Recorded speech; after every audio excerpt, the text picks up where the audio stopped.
Hey, yo, what's up? Hola, ¿cómo estás? Guys, welcome back to another episode. You already know, No Filter in Paradise, Aruba's favorite podcast, soon to be the ABC Island's favorite podcast. A show about anything and everything between two friends. One is straight and the other. Black, gay, super powerful, you know. Everything above. All the above. Guys, today we got a good friend of mine as a guest, a guy who I spoke to about, who kind of helped me when I started doing vlogs. And he gives me advice and never listen. And he gets mad when I don't listen. Same with Mario. Mario also gets mad when I don't listen. But we got the one, the only, Mr. Tyler. Yo, it's good. What's up, Tyler? How you doing? Me. How's everything? Phenomenal. Can't complain. How was your trip to Holland? Because you just came from Mallorca, which we'll dig in later. Yeah. I've been here for like 2 days now. Absolutely loving it. The weather has been really good. So Was it? for Wasn't Holland, it like raining like 2 days ago? Oh, maybe when you landed, it wasn't. Yeah. Okay, we had some shady days. Not nice for the cameras. No, not at all. But so for the people who don't know who you are, give us a little brief introduction. All right. So my name is Tyler Cavallaro. I've been on Aruba for my whole life, basically. I was born in the States and then moved to Aruba when I was like 3 weeks old on the plane, living in Aruba my whole life. Damn. 3 weeks old? On the plane, mom. I think that's like the youngest you can be. And then you have Mom's to like, get on. when can I get the fuck out of She was here? ready to get out of there. Yeah. Where's your mom from? Boston, And your dad? Holland. Okay. Oh, shit. What was the Aruba link?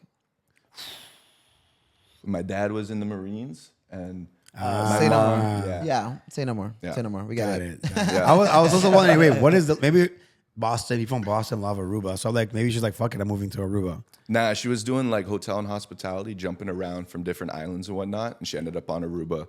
She met my dad. My dad was building a house, and it all worked out well. Got Perfecto. it. Choo, Dope. choo. So tell us a little bit about, so you went to Aruba at 3 weeks old Yeah, and you stayed there for how long? yeah, my whole life. So I'm 23 now, and I would say the past. What? Yeah.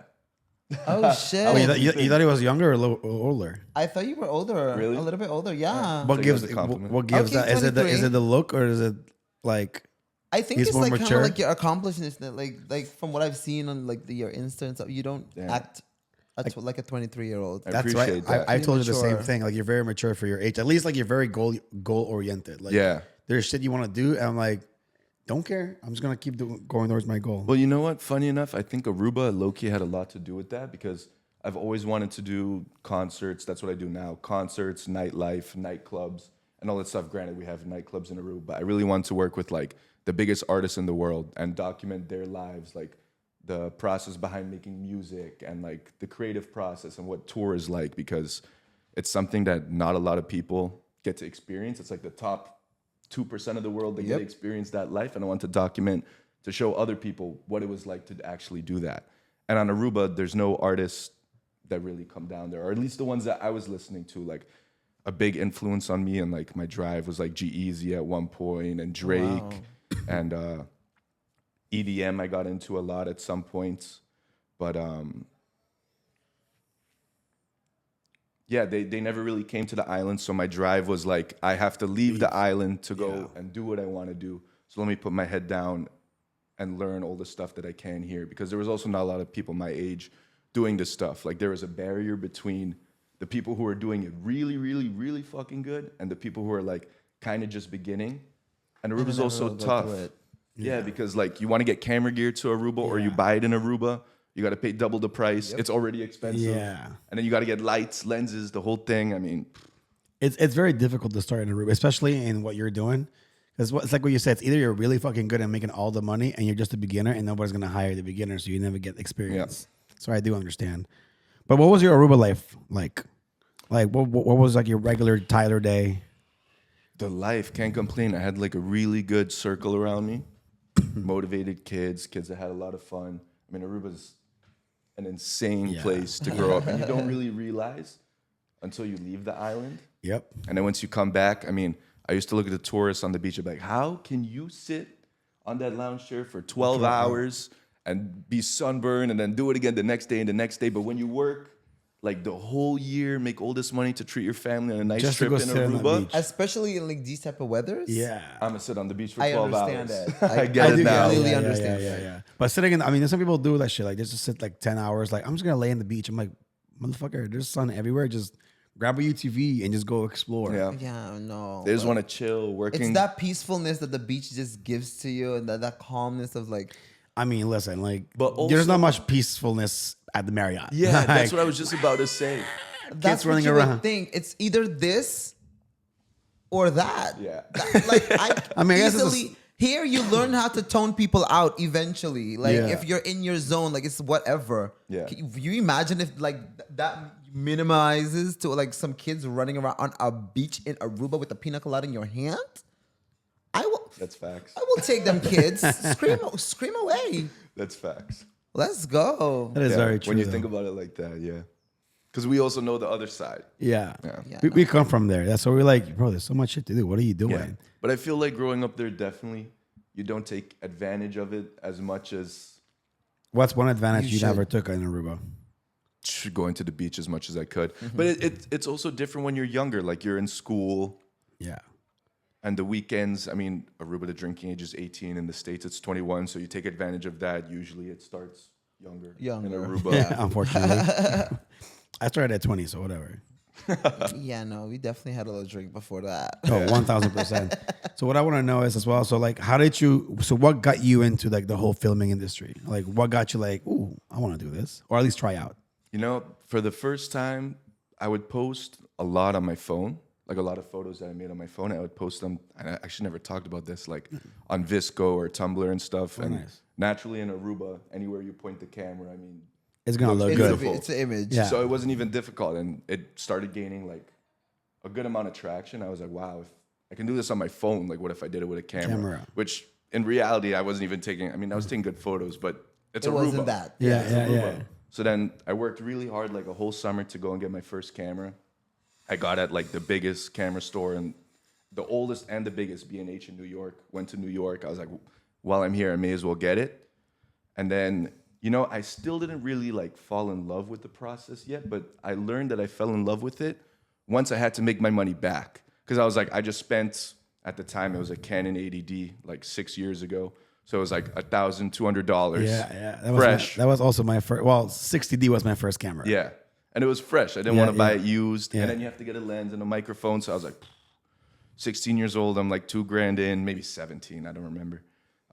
Let me make the money back. And then trying to make the money back is when I fell in love with the process. Like, oh, I got to work with clients and I got to create my own schedule. And wow, like there's actually some money in this. Like, Yeah. granted, at the start, you do a lot of shoots for free. It's just how it goes. Of course. But I started falling in love with it then. Like, oh, I have to use this program and I have to edit it this way. And how can I make my photos look like this person? And then like getting inspiration from different places. But that's really just how it started. And then from there, it was the next camera and then the next one, the next one. And then 6 years later, here we are now. So I saw your camera setup in Mallorca. Just that little setup. How much was that?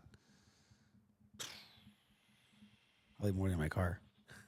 The camera was like the A7S 3.5 when I bought it like a year ago. But that's also not like crazy expensive Yeah. for camera. If you're just beginning, yeah. But for being 6 years in, that's 3.5? like, that's an investment. 3.5 what?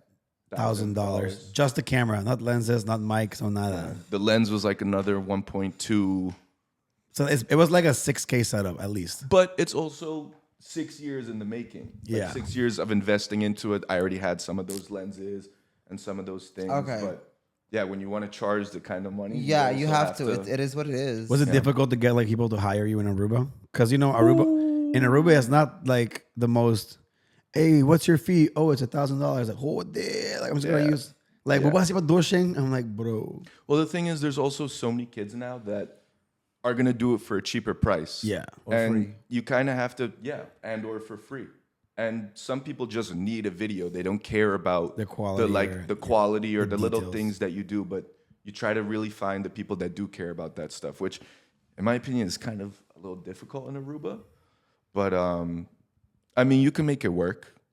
You can make it work for sure. I personally chose that, like, I don't want to stay trapped on Aruba, and I want to go and do bigger things, like work with the artists or like work on like bigger commercial shoots and really be a part of the team, be a part of it whole team. Yeah. And that's difficult to do on Aruba. So True. But like, go ahead. I think it takes people like you that goes out and do the bigger things. That, like I think Petita Michael Fowler also mentioned this. Like once you're back is when you start implementing what the bar is now. Because now it's like, no, you're not gonna charge these people this shit in the island here. No, Yeah. this is what it costs out there, so this is what you're gonna charge here. Like, no. but that's hard. It's in Aruba. hard, but it's something that needs to continue happening because every time we just keep on the, nah, it's okay. Like I'll give you with this mega discount that's nothing close to this price. You're just devaluing yourself and everybody else that wants to get to that level. It shouldn't take that you have to leave your island to be appreciated for your quality, while there's people from your island doing the same thing out there, proving that you can make it. You know. So I think it's kind of needs you all to still come back and like touch base and like charge these people, these big corporations, these prices. You know, even if they don't want to take it, at least they still know like, oh shit, like I can't be paying these people like, you know, peanuts. Yeah.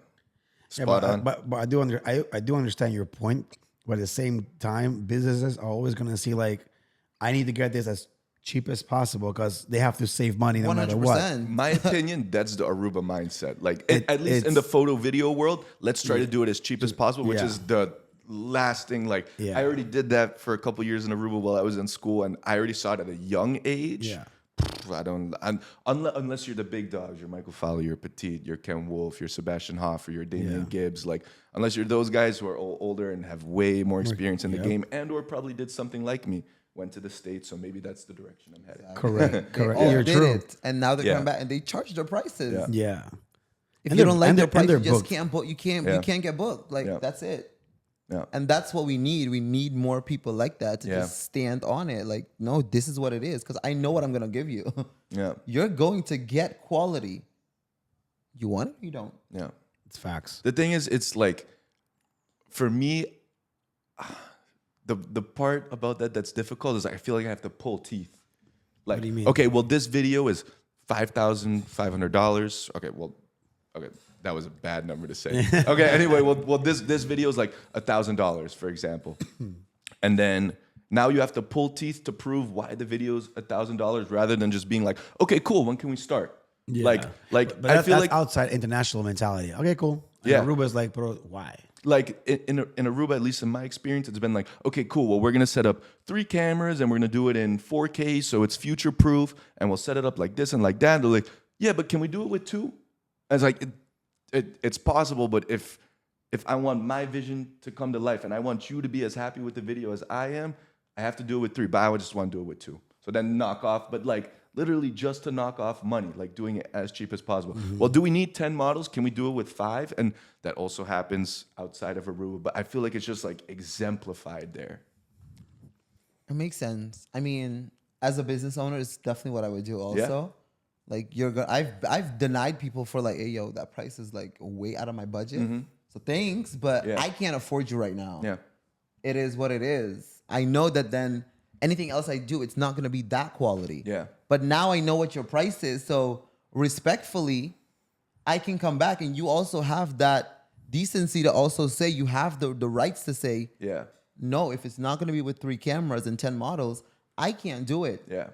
Because now I'm not going to be able to give the quality that I give. Yeah. I know it's what you want, but it's not what I would be able to give it. I wouldn't be satisfied with this quality of my work coming out. So I think I would have to say, you know what? Never mind. But do you feel like that will limit, like, again, not to be like the devil's advocate here or anything, but do you feel like that would limit your income? Because in Aruba, there's only so much clients you can get, you know, like that has a big budget. So if you keep rejecting, no, if you can't pay that, I'm not going to take it. But then you still have things to pay at the end of the month. So how you're like, fuck, I need to take this gig, although it's less, but I need to pay. You know what I mean? Imagina un momento capturado em glass. Belga Star Beer, onde cada slot te conta uma história de tradição e sabor. Produzido em coração de Bélgica com o melhor ingrediente não. Exato, itong serbes kaya pa eslang kung disfruta cada momento din ng vida. Seja como tá brindando para bologro ng, ou tá disfrutando e bahada de sole. Belga Star Beer tá obtenível na Super Do It Center Shaba. In this case, you don't live there. So I'm not saying this like for if you live there. At this point, you already So have what you have we're talking going in general. on. Okay. Yeah. Okay. I was want to be specific. Yeah, no. I'm not saying that you living in Aruba. Like Yeah. it doesn't make sense, especially for what you've accomplished. Yeah. Aruba is a step down. Let's just keep it. I'll keep it a buck. Like Yeah.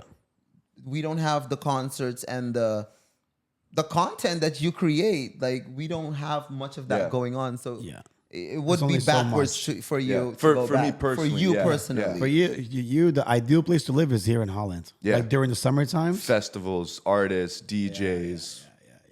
Yeah. That's not for you. That's why I came here now Yeah. to keep exactly pushing that. No, well, that's also another thing I want to get into. But before I do that, you said something earlier that's probably very important for everybody to know. You said like you did a lot of free shit. Like how important is it to do like? Is it? What advice do you have for people that like just do it for free or, they are like prate mi tiempo, like I want to get paid. Like you've all done this shit for free. Hey, for exposure. I'm like damn. Yeah, it's so much. I mean, still sometimes there's projects that you end up doing for free and Yeah. whatnot. I mean, it's Till just this day how you it still goes. do? But something, if I can give an advice to like people my age or a little younger, one of the huge things that I learned is like there's always an uncomfortable barrier between friends and family. Like when they ask you for something, I mean, you guys talked about it on a couple podcasts ago with Michael Fowler and Petit. But like when friends and family, oh, well, we're having a wedding. Why don't you just bring your camera and have a couple drinks and then you stay later and whatever. Like now it's the point where like, I mean, it's a little harsh, but sometimes it's how you have to be. And you have to see your circumstance and when to use it and when not to use it. But I always say like, yeah, of course, I'll show up. Shoot me your email so I can send you an invoice. Yeah. And it's not like in a dick way. It's literally just like, it's a mutual respect. And you kind of put them back in a position like, oh, I was going to take advantage of him for free. I guess he doesn't roll like that. And then they kind of like want to pay it too because they're like, oh, shoot, I didn't know it was like that. Now I'm like, You might no problem. I'll send you an Tyler. invoice. You're an asshole. Like Too bad. You're an asshole wanting to do it for free for me. Yeah. I agree. That's how they might think. Yeah, like, yeah. Hey, I thought you were friends, man. What's the brother? What's Yeah. going on? We are. Yeah. Yeah. Business is business. Well, though. we can be friends. I'll do it for free, but would you mind paying my electricity end of the month real quick? Here's the bill. What's the friends talk? Yeah. Nah, it doesn't work that way. But that was a huge tip for me. I learned that from one of my bosses. Game changer. Nice. You gotta lose before you can win also. So I feel like it's also being strategic with what free work you would take on. Yeah.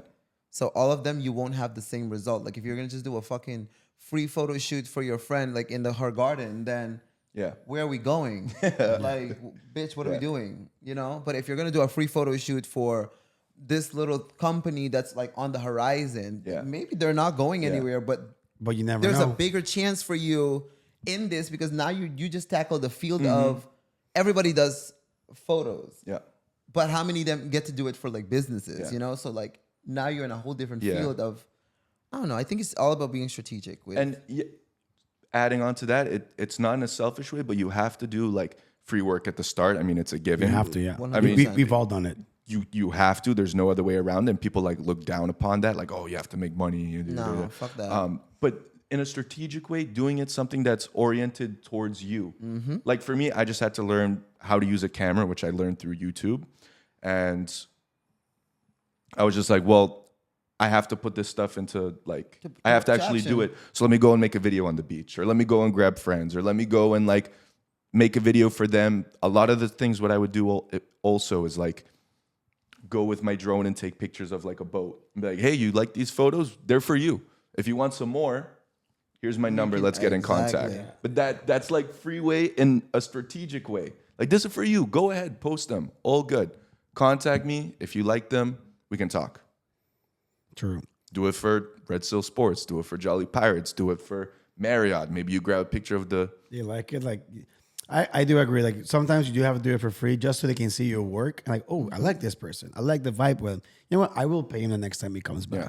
So free work is not bad. Sometimes still not. What's But it is what it is. At least you're getting paid this time. So Yeah. like, I fucking hate it, but like they pay me really well. Yeah. And the word of mouth also helps because maybe they might not book you, but they might just tell somebody else like, Yeah. "Hey, no, check this guy out. He took some really That- cool photos for me." That to me is the biggest thing on Aruba. If Best. you're not like, it's you literally get booked through word of mouth. Like Yeah. it's not even. I mean, your content matters a lot, but I think more heavily matters the word of mouth. Like it's always like, oh, I know a guy. It's never like, oh, you have to go to XYZ. Yep. I mean, the top of the top, yes, Yeah. but them excluded. This is why networking is so important. Super you know, important. everybody needs to know, like, oh no, like connections is what runs this world. Not what you know, who you know, but So who did you look up to like when you started? Like, did you follow specific accounts like or like Sam Calder. that? You know Sam Calder? I don't. But I just love do how you know quick him. you Yeah, yeah. answered. He was like He's like the the OG. Jay Alvarez step up, but like super technical with a camera. Do you know who Jay Alvarez is? No, I don't. You know, I don't know shit about these fucking life. I don't give a Anything like Do you know who Instagram? Jay Alvarez Yeah, is? of course. Yeah, about Alexis Ran? fuck. Nigga. No. I don't know these fucking people. anything outside of pop culture. Clueless. Oh, got it, YouTube got world, it, got Instagram it. world. We Yeah, know it, but yeah, pop yeah. culture, like the queen over here. Okay, got it. I say like, yo, Kyle from Milk Boys. Not like, who? I'm like, bro, come on. Yeah. But so at what age did you leave Aruba? Like, what age are you like, okay, fuck this? I'm like, did you want to leave or to go study or? 18. But you personally like, I want to go. Like, I need to get the fuck out of here. Or was it like, It was just the next stage in life. okay, Next stage in life, but it's also like I gotta get out of here and see what the rest of the world is like. yeah. And where did you go after like you left Aruba? I went to Holland for a couple months, and then I had expectations because I always wanted to go to the States. Like I saw the movies and I saw a lot of what the tourists were coming here and all of their stories and stuff. I was like, I gotta go to the States. And then after a couple months in Holland, I was like, I'm going to the States. I'm going to the States. And then I did it there, and it was so important for me because at that point, I knew what I wanted to do, but it was hard for me to do it in Holland, like the concerts, the nightlife, and all of that stuff. But doing it in the States was so easy. It just felt like so natural. Yeah. I started off at nightclubs, and I was doing videos for free for the nightclubs, and then all of a sudden, I got in connection with the DJs. And then when I was talking with the DJs, I was like, hey, do you want a video? Then with the DJs, I was going to different nightclubs because they wanted me. And then splitting half between the DJs. And before you know it, like I said this in Holland, like I just want to be Tyler, the guy from Aruba with a video camera. Yeah. And that was literally me at school. Like I literally was called Aruba. And if you saw Aruba, he was out with the video camera. Yeah. Any party you were at, he was there, but with a camera and filming it. What is so important, or like what aspect do you get from like the behind the scenes? Because I feel like that's kind of like your forte. Yeah. So like, why that so much? Like, why that element? So For you. you being super into like the pop culture and stuff, like I think their lives are so crazy, and it's something that 2% of the world ever gets to experience. Like, and also just the creative process. Like, how do you make a song? Why are these songs that these artists are making so much different from the rest of the crowd? Like, what is your creative process? Do you do X, Y, Z? Is it the producers you work with and like the experiences you have with them? So all of that stuff. I mean, I don't know about you, but watching a lot of YouTube, behind the scenes is like my shit. Like I love watching what's going on behind the process, seeing all that kinds of stuff. Nice. I like that. Yeah, like even a video of like a behind the scenes of setting up No Filter in Paradise would be cool for me. You know how many times I've been trying to do that? Like I would tell myself, oh, I want to record myself setting up. I remember that after I just set up everything, like, fuck, Yeah. I didn't set up the cameras. Yeah. But seeing like the gear, the lenses, like how you set it up, what's with this wire? Because I know a lot about cameras and videos and photos, but I don't know anything about audio. So I'm like, oh, those are XLR cords, right? Yeah. Oh, he has 3 of them. There's 3 mics, 4 cameras. Like I like seeing that. Like, oh, okay. do you like Learn that shit? Setup. Learning. Yeah. And so what are some? So when you went to the States, which college did you go to? Coastal Carolina University. And you were there, Myrtle Beach. So Myrtle CCU. Beach. That's CCU. a good little city or town, whatever you want to call Yeah. it. But did you go specifically to study what, like filming, or did you go for something else? I went for entrepreneurial management because I felt at that point Nice. I knew what I wanted to do with the camera, and I learned so much just through YouTube and putting it into practice and doing free work that like now if I really put it into practice and the parties are as real as I always see them, then it's gonna flow naturally. There's no other way. Yeah. It literally, the only way was up if I just continued with the same mindset and work ethic, and that's exactly what happened. But did you go into the college like straight head down work, or did you like party a little bit?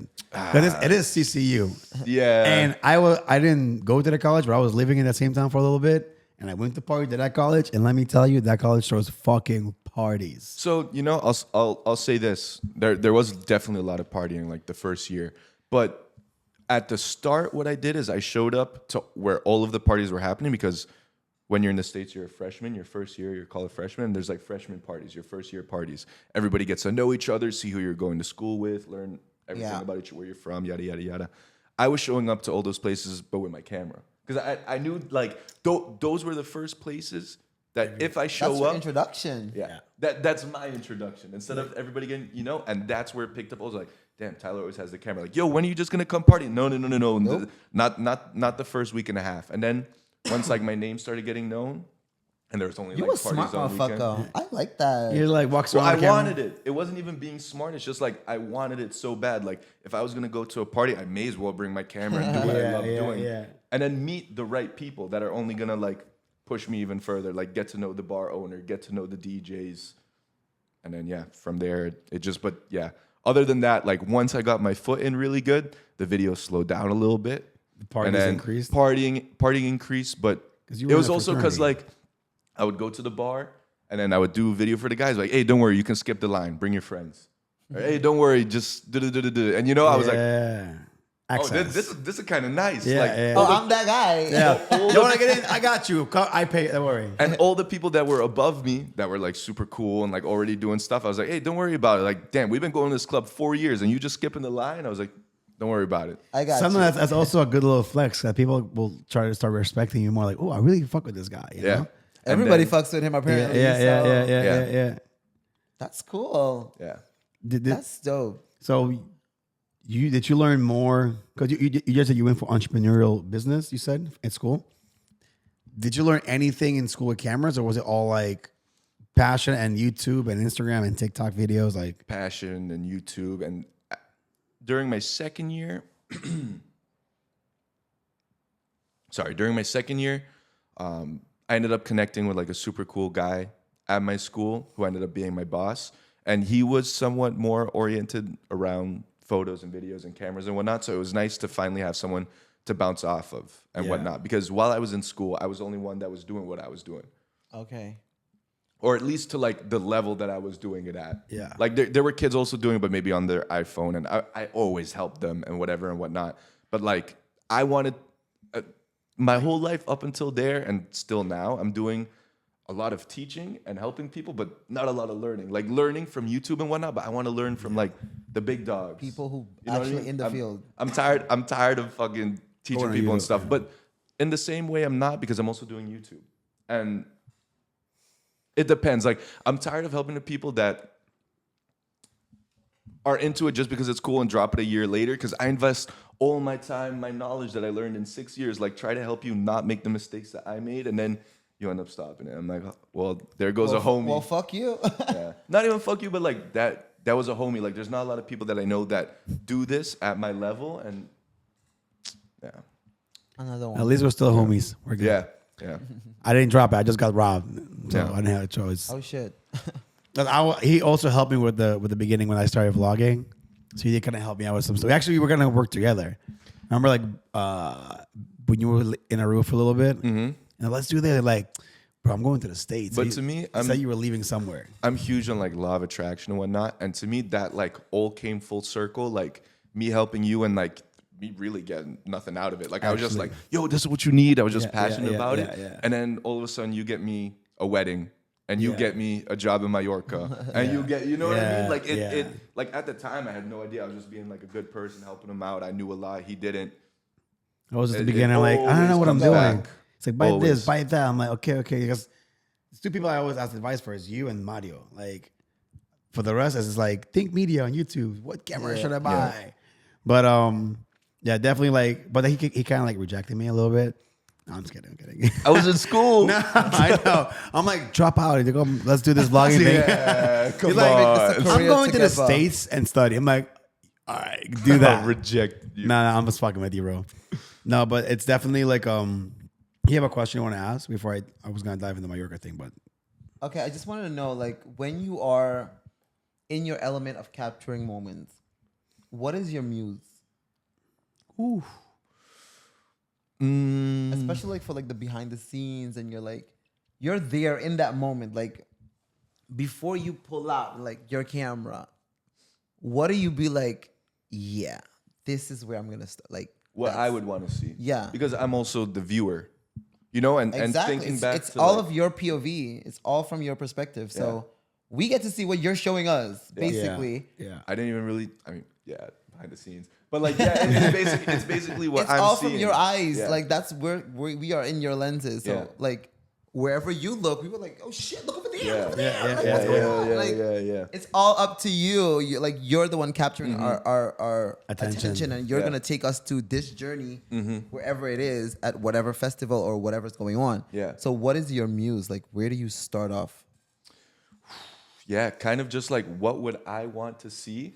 I don't really have like a inspiration. Like, granted, I see like a lot of videos that I look up to and whatnot, and like a lot of videographers and so forth. But kind of just like what I would want to see, and I've broken it down kind of into a system now. Like you start with the DJ, you move back to the crowd, you get behind the crowd, you stand behind the DJ. Like now it's just like a system. For Okay. me. But my muse really is like, I guess you could say the music. Because like there's a system to it, but once you hear the music and you're there, like you could be tired. Me personally, I could be tired or like having a shit day, but all of a sudden the music starts and I see like how passionate the DJ is and how passionate the people are that came to see the DJ, and I'm like, all right, let's go. Like whoa, I need to and capture the that. music's loud and like that's what I need to capture. Like what the feeling? What did I just feel? Like why are all these people coming here to see this person? That's your muse. Yeah, there you go. You just discovered it. That's it. Perfect. Welcome to No Filter. But that's for this kind of stuff. Otherwise, like for other projects, it's completely different. can be things all as well. it can Yeah. always be different. Yeah. That's dope. Yeah. Thank you. Look at you. Okay, we can jump into Mallorca. No, I just realized just now because you walked over here. We went to order, got some water, and ordered our coffee, and I just walked back and never grabbed the coffee. Because I just got a text from Tori, like, hey, you want some coffee? I'm like, oh my God, I ordered coffee. I ordered coffee like 20 You minutes ago. definitely picked it up. I didn't pick it up. Yeah, you picked it No, up. but I only... Not you didn't bring it in here, but you picked it up, but you left it there by the water. Probably God damn it. by the water. Is she coming down? I was like, well, can Mario come get me? She has a door right now. I'm going to go get her. But before I leave, I'm going to leave with a question you can answer. Wait, you're dipping? No, I'm not dipping. I'm just gonna open the door for my girlfriend to come in because you need a key card to come in. But I need to take a bathroom break, but if you weren't dipping, yeah. that's cool. You need a bathroom break? Yeah, we can do it then. Yeah? Yeah. Let's go. Yeah. All right, so we're back. So I got a quick question before we jump into the Mallorca topic because that's definitely interesting. I think the Mallorca gig is probably your first official international full-time gig right after graduation. Yeah. So like you were still in school when you got the job and you graduated and flew out. Mm-hmm. What was that? Actually, let's just dive into it because I have another question I'll ask later. But what was that like? Like how getting the job, getting in contact with the owners, like what was that process of prepping an offer? Like Learning experience across the board. You know, it was my first real job after college. Not my first real photo and video job after college, and the first one that was like you're getting consistent work. Like normally it's you do one-off videos, or at least what I've done in the past, you do one-off videos, and that kind of stuff. Or you do a video for a DJ, and then they don't need another video for another month, yada yada yada. So this was consistent work, and it was honestly super, super nice. Sorry, if I may, as the outside viewer, what the fuck are we talking about? okay. So Yeah. I don't think we were all in Mallorca, guys. Yeah. True. This is yeah. true. So basically, I was in Mallorca. I was working. Obviously, I was in Mallorca. Yeah, working that at the we club. know. Yeah. So we worked for the same company, Okay. same club. But he had to oversee. Fuck, man, in the big like 5 nightclubs. 5 nightclubs. Oh shit. Yeah, like I swear to God, that I seen this.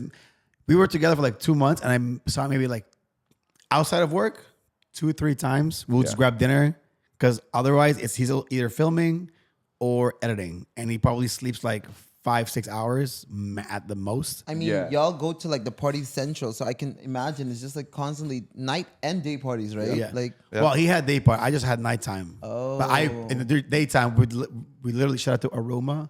That's our little hangout spot at cafe. We have our own table. that's when you ate pizza. Yeah. So we meet up over there. He edits. I edit no filter, and she's working on her job. So, what I want to know is, how do you prep an offer? Because knowing your own value, like how do you charge someone like if you're not really sure what to charge? You know, Again, learning process. Like, Yeah. I'll bring you through it. So do you understand now where we're at? he gave a good Yeah. background. Now I kind of So he's get making it. an offer for the club. So what's that process like? So I was in the middle of my last year of school, and I was debating whether Aruba wasn't really an idea for me. I was like, I need to move on from there, at least for like this profession. So I was like, I either got to go to LA or I got to go to Florida, where I had some jobs as well, and or just see what was on the table. But nothing was really concrete, which is also a weird feeling when you're about to graduate school. But that's what most people go through.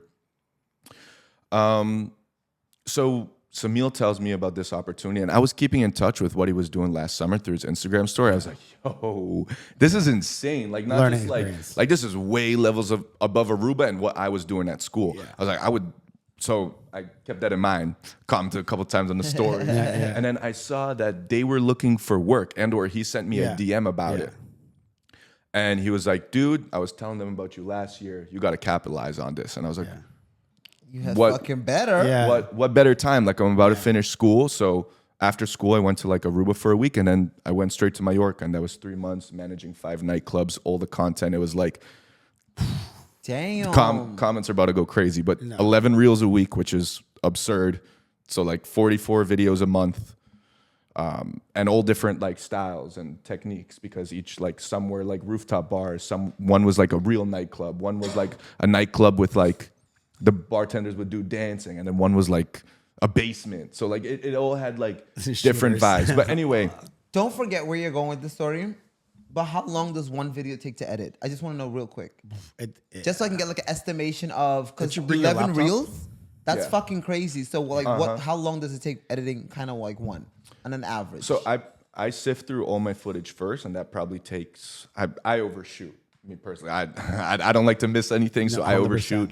So I end up with maybe like 30 to 40 minutes of footage. Maybe it takes me an hour to go through and pick the best parts of that. And then finding a song takes time. So I would say, and then piecing the final thing together, and like all the reasoning why you put this clip in front of this clip and why not this one in front, yada, yada, yada. Like all the reasoning and the psychological things. 3 hours if there's no distractions at all. And by but the you way- check your phone, and how you, long my are these girlfriend's reels? there, and and the reels, the shorter the reel the better, but they're like 15, 30 seconds long. So sometimes 4 or 5 hours of video, and then filming at night, so that time is unavailable. And because you're out until 6 a.m., you wake up at 2. Yeah. okay, now or you can one. go back to the story. Okay. Yeah. So I mean, the main thing you want to know is like the way the contract worked and all that like kind of stuff. What? Because I'm pretty sure we've all learned this. Like when you make your first offer, first contract, you're like, this is the best deal ever. Like it's good for me. I'm happy. Yeah. Then you send it, and then you go do the work. You're like, fuck, Stupid I ass. should have done this different. I should have done that Stupid different. ass. Why did I charge so low? Because I'm doing all this fucking work. Couldn't have said it better myself. Granted, I'm not going to discuss numbers, right? No. You don't have to. No. You can. I'll just bleep you out. It's fine.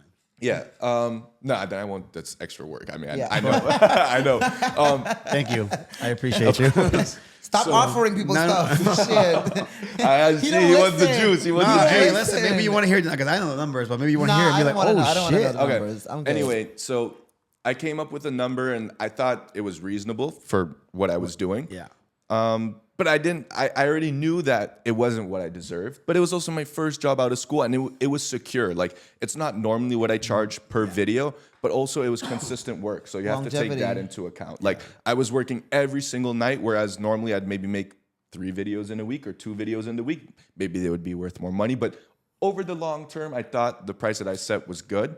Once I finally started doing the work, I learned real quick. Granted, I could have rediscussed everything, but it was the opportunity that I finally got to be at big nightclubs, got to manage all of their content. So it was kind of like that thing where you value free over getting paid for. And it's not even free. Yeah, no. Yeah, So- but I should be getting paid more, but het was een moeite waard. It was worth it. Dutch, holy shit! I didn't say like, wait, what the fuck? Holland for 2 days now. This guy's a macamba. So yeah, I got to work with really, really, really big artists, bigger artists than I've ever worked with, and especially at the top of the game in Holland. So naturally, my mind was already thinking, I've been in Holland before. I like Holland. Now all of my friends are here too from Aruba. So let me capitalize off of that. And I have to do it quick. Like, let's not go back to Aruba and chill with moms and go back to the States and try that out. Like, I just met all of these artists.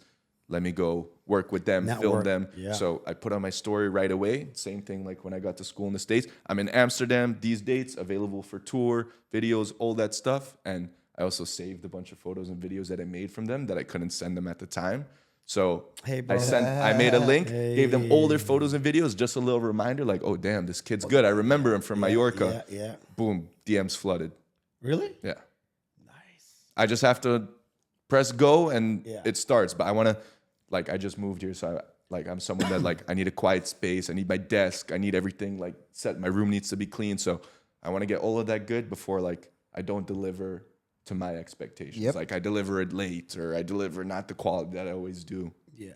You want to have like a good system set up, so when you start working, everything just flows like super easy. But also going back to what you said, like learning from that opportunity in Mallorca, I should have charged more. But what we just talked about, it was worth it, It is. I think you sacrifice a little bit of finance, but you gain so much knowledge. which is so worth And it. and then you learn like, fuck, okay, so now I know for the next contract, Yeah. I'll do, instead of 11 reels, I'll do 8. Or, like, load the stress on you. And I know now before I go to another club and I tell them something about like, oh yeah, I can do 11 reels a week. Whoa, no, I cannot. Or they tell me like, how about we do 11? Granted, it was for 5 nightclubs also. Yeah.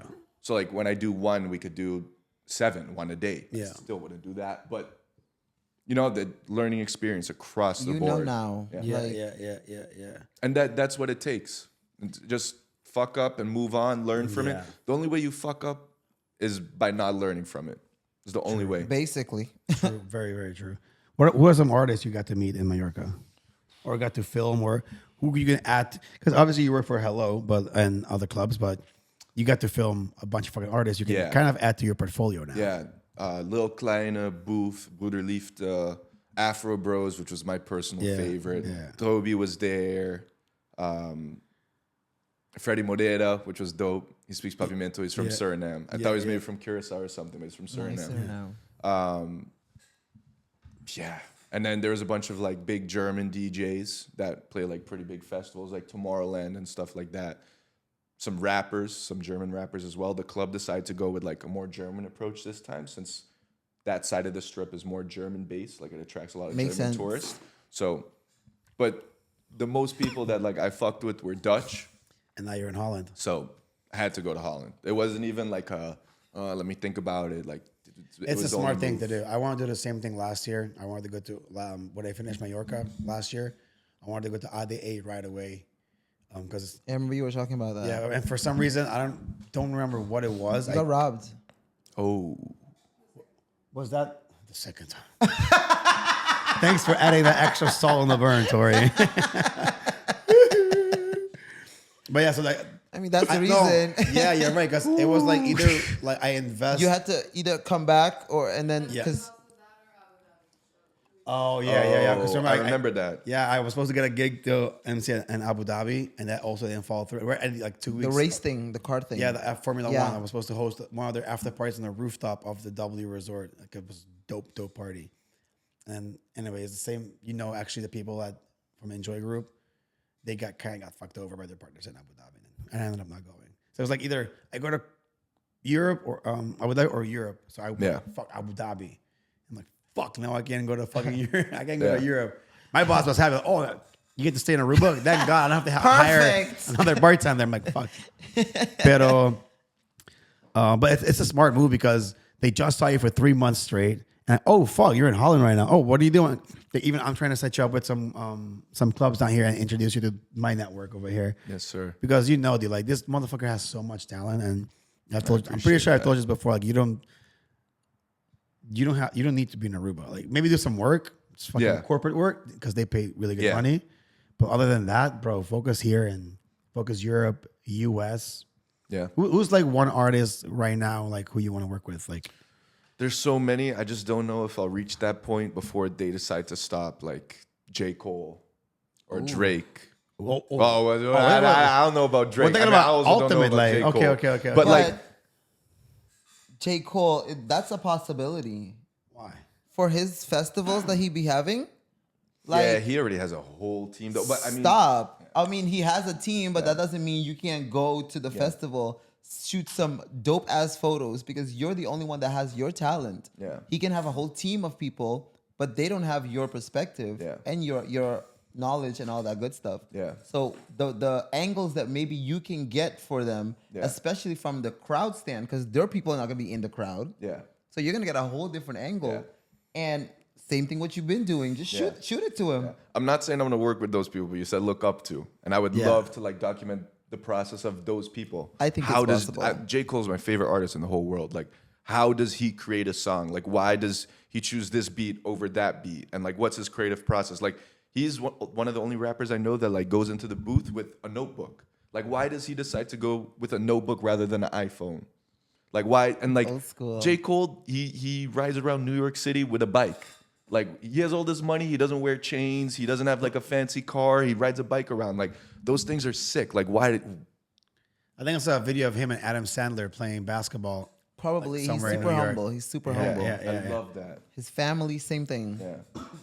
That's dope. I think you can make it though. Like, don't underestimate yourself. You can make it. Thank you. You gonna work with them. So what? So you, I did say like who like inspires you, but like, is there anybody in Holland right now that you would like to reach out? Like, yo, let's work together.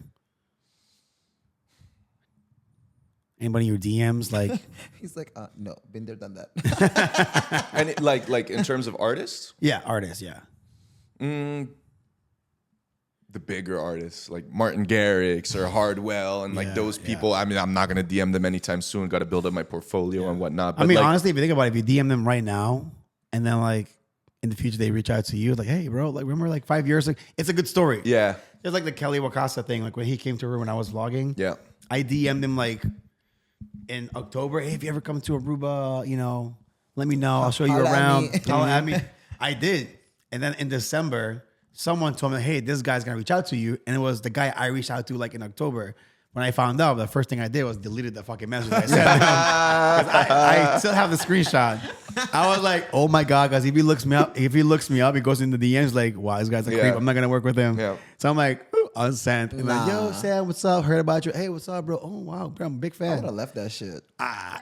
Yeah, I would have But fucking I left that freaked shit. out in that moment. I was like, bro, You when stay freaking out. I would have left that Listen, shit. no, I would 'cause, have like, fucking leave that shit. when I started right vlogging, there. like Kelly Wakasa was one of the people. The way he story tells is that's dope. Like he does it really, really well. So he was one of the people I was looking up to. yeah. And we also vlogging. don't know what he said in the first message because maybe it's some like crazy like, Nah. oh dude, I love all your videos. I want to end it exactly like. Nah. Hell, the That's what fucking he no. says. That's what he's not telling us. Bro, I got a That's why he screenshot deleted somewhere. it. It's probably in Aruba. It's in one of my hard drives. So fuck off. Like no, it was more like, hey, bro, if you ever come to Aruba, I'll show you around. Love your videos. Keep it up. Big inspiration. Done. Something along those lines. Yeah. Not word by word. It stay changing. Hard. Love you long time. Please, Love Sammy. please collab with me. And he did, and I'm happy with that. So Yeah. fuck y'all. But what are some festivals you want to work at? Like, yeah, Ultra, I'm sure. ADE right away. That's why I'm like on the grind right now. So how long are you staying in Holland? It's fresh, so I really don't want to put a number. number? On it, but my mindset right now is kind of just like ride it out till the end of the year, and then see what's going on. Shit. And then cold real quick. real quick, and then around December time, go back to Aruba, visit mom. You got to, and then from there, kind of just realize, all right, how did Holland go? Did I give it enough time? Should I go back? I mean, I still have all my things there. Or do I want to go to LA and take it up another level? Like, did Mallorca pay off enough with those connections and whatnot? But it's really just up to me. Like, how hard do I want to push it? Because I know I can make it work. It's just like, What's the how right much move work? right now? Yeah. How many people do you depend on? What do you mean? So like for your income, like do you are there more people depending on you? So you can work anywhere. Yeah. So why can't you do both? Both I how? mean, Holland and you LA? know when Mallorca is gonna be hot again. Yeah. So you have that's like probably like 3 months in the year. So yeah, it's like Yeah. June, July, August. It's like the hot months. So then Yeah. you know those months probably don't book out Yeah. yourself. But now you have the rest of the other months to either go to LA, New York. I mean, Yeah. they all have places and Yeah. they all have like these celebrity homes where all of these bitches are just all over the place. Fucking J. Cole might just be on a bicycle Yeah. right outside. And Yeah. he's like, oh shit. Okay. Big fan. I see that too. My thing is like, I mean, my drive and dedication is crazy. Like, I feel like that's the only reason I am where I am right now. And I want to be the top of the top. Like, I won't stop until I'm there. And that's like just my mindset. And I feel like I can't do that if I'm bouncing around. Like, if I'm going to be the top of the top, I want to be the top of the top of Holland. Like, I don't just want to be the #1 videographer, but I want to have the best videographer team. Like, hire a team of photographers and videographers also giving back that will go and handle your festival. So then you have your answer. Yeah. Your answer is you got to stay in Holland. And or you LA, gotta but I have to create see your where to team. build it now. You got to find your team. Yeah. That's your next goal. Yeah. I think for sure, my opinion is between now. Let's say you ride it out till the end of the year, at least until the holidays. Try to build as much of a network you can right now, because when festival season starts in like March, April, already they're starting with festivals in Europe. So then you can come back to Europe, like you can start getting your bookings from right now. Yeah. Like, oh, I need you for this festival or this party or that party. Go to ADA. For sure. I would have say like if you're gonna stay here, stay until the end of October at the minimum. Yeah. Because you need to go to ADA and document everything you can. Yeah. And make a reel and send it to like maybe they don't hire you, but hey, I made this cool video. Hope you guys like it. Yeah. Enjoy it. That's how it goes. It's that free work you talked Free about work. earlier. Because you never know where Still they can doing take it. you. How much connections do you have in LA? Handful. I wouldn't say a lot. Like literally just like a handful of people, like maybe like 10, 12. And how much work can you get done there? LA's just different. Like work just picks up. Like you can be working with somebody you don't even know, but they're big. And like they're playing like the biggest day clubs, like IU Day Club. And they're just DJing there. And now all of a sudden you have a video there and people look at you different. You know what I mean? Like my work, I don't have any festivals yet. I have a lot of nightclubs, concerts, but not like festivals. Smoke machines going on, fireworks in the air. Like that's what I want to do. But that's probably going to be ADE. No, I think it's gonna be more like Ultra or Tomorrowland or That's where we're going. what's the other ones? Like the other fucking big ones. You gotta stay in Europe, bro, because that's where it's Holland is the capital of festivals. Yeah. Like if you want to talk about festivals, Yeah. and America has a few like EDC, like those are like Yeah. 2-3 times a year, massive motherfucking festivals. You should also attend. I can so see you doing all of these things. I don't know why you I like. appreciate I feel that. like you don't believe in yourself like to that level. Of, Oh no, I do. No, I know I that. just gotta be humble too. I know that. But I feel like now here you're sitting and I feel like you're like you're not seeing the potential of like you're just. I feel like you're kind of like limiting yourself. Like, oh no, I just do nightclubs and. No, I want like, to do the festivals. I know you can't do the festivals. Yeah. That's the thing. It's like, why can't you just start applying to them? Like, they all have Yeah. these things available. I mean, they are always looking for video people. Mm-hmm. You have your talent. I mean, why can you not start reaching out to these big festivals, Coachella, all these fucking things? Like, you don't have to travel there for that. Like, It's let them difficult. know. It probably is, but you have to start somewhere. Yeah. You need to have a connect somewhere. Yeah, like that's at some level. the thing, networking, because Yeah. these people, they're like, you're typically dealing with a manager. The manager is not just dealing with the media team, but they're dealing with the artist team. They're dealing with the people that are setting up the bars and the speakers and the whole thing. So their emails are flooded. So you email them about, hey, you don't really know. They don't Gone. even give you the time of day. So that's why it's better to like do it through an artist. And then the artist is at the festival, and maybe they do that festival multiple times. Now you're at the festival and you're on the media team. But it's like, I really haven't had an opportunity yet to do the stuff that I want to do. Like Mallorca was done. It was great. They want me back next year. Awesome. we'll rediscuss some stuff. Same for you. But like now I really get a shine. Like this is my first time. Like when I was in college, I was doing videos and school. That's tough. That's tough to do.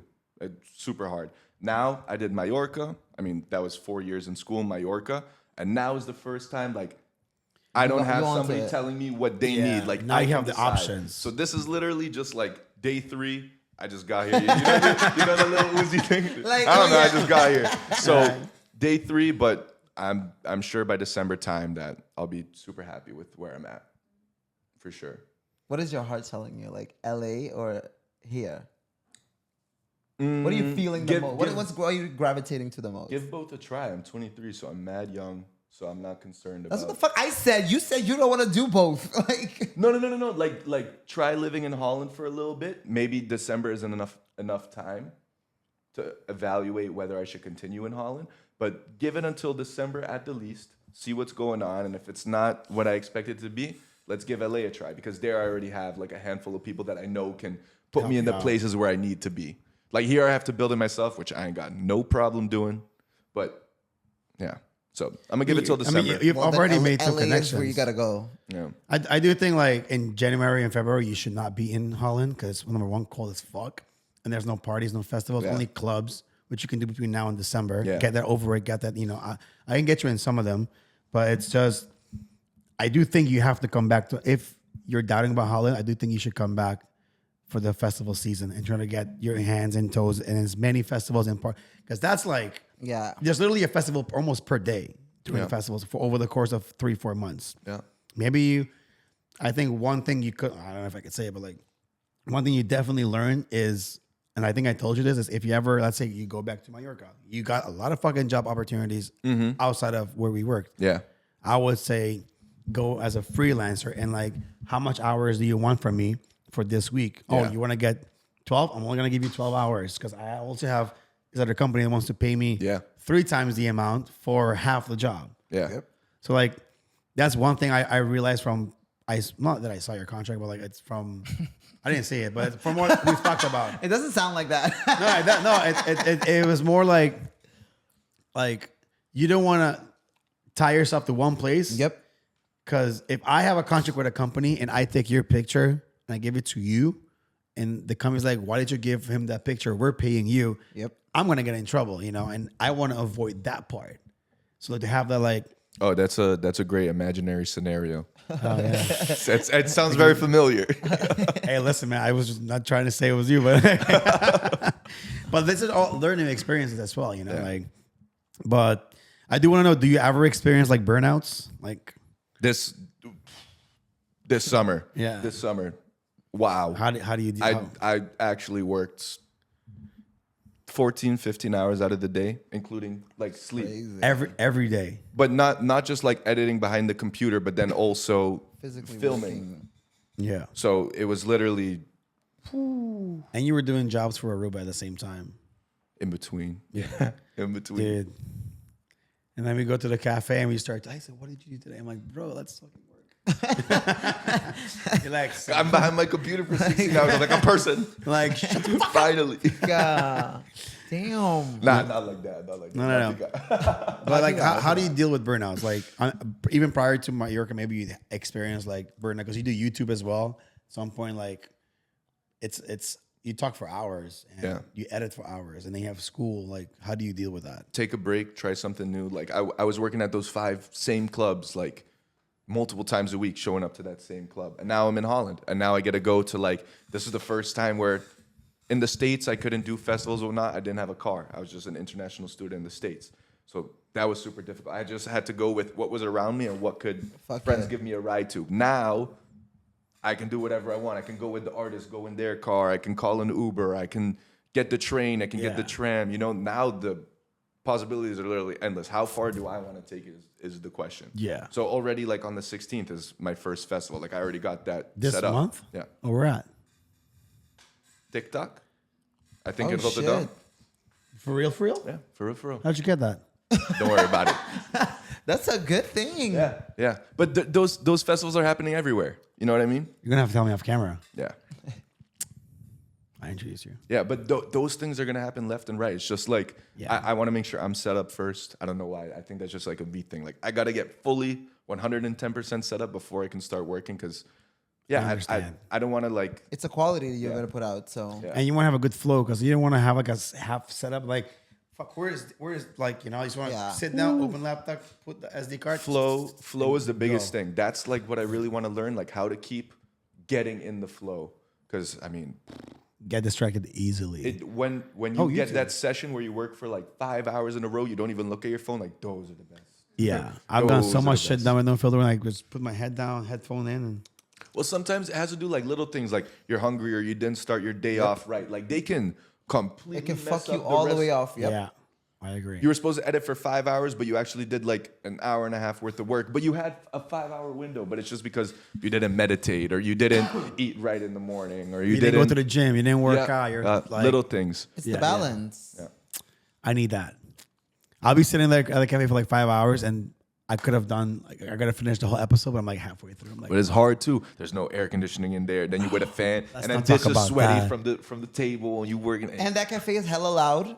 Haven't The even what? been there. It's So loud. Samil takes the seat with the air conditioning and no speaker in the corner. I get the hot sauna and fucking. listen, bro, it's called seniority. I'm older. Kidding. It's I've been your there spot. longer. It's your spot. I'm messing I around. created it. It's like literally like the owners or the managers. Like some people we say like they don't even put people there because they know we always come between like one or two.